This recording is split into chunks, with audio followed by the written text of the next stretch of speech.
د ګلبدین نایب د خبري کانفرنس مهم ټکی و سلامونه مو هرکلی کوم. هیله ده چې ټول به روغ جوړ او د صحت په جامه به وای. ګلبدین نایب خبري کانفرنس کې څو مهمې خبرې وکړې. په اولنۍ کې هغه وویل چې ذات مو له څو اونیو راهیسې ساتلی و.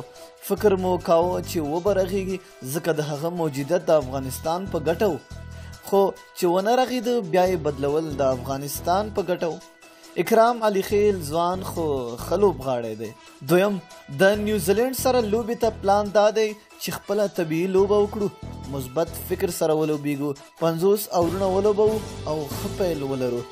دریم، خپلو لوبغاړو ته مو ویلي دي چې د مخالف ټیم نومونو ته مه ګورئ، بال، بیټ، د میدان حالت او خپلې لوبې ته وګورئ او په همدې اساس لوبه وکړئ.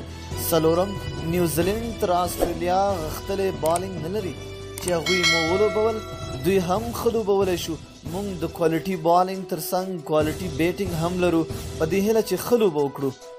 پنځم، خپلو لوبغاړو ته مو ویلي دي چې نړۍ ته وښایاست چې یوازې نړیوال جام کې د لوبېدو لپاره نه یاست راغلی، بلکې د ښې مثبتې او اغېزناکې لوبې لپاره راغلي یاست. که ویډیو مو خوښ شوي وي ویډیو در سره لایک کړئ او د خپلو دوستانو سره یې شیر کړئ. تر بلې ویډیو پورې د لوی الله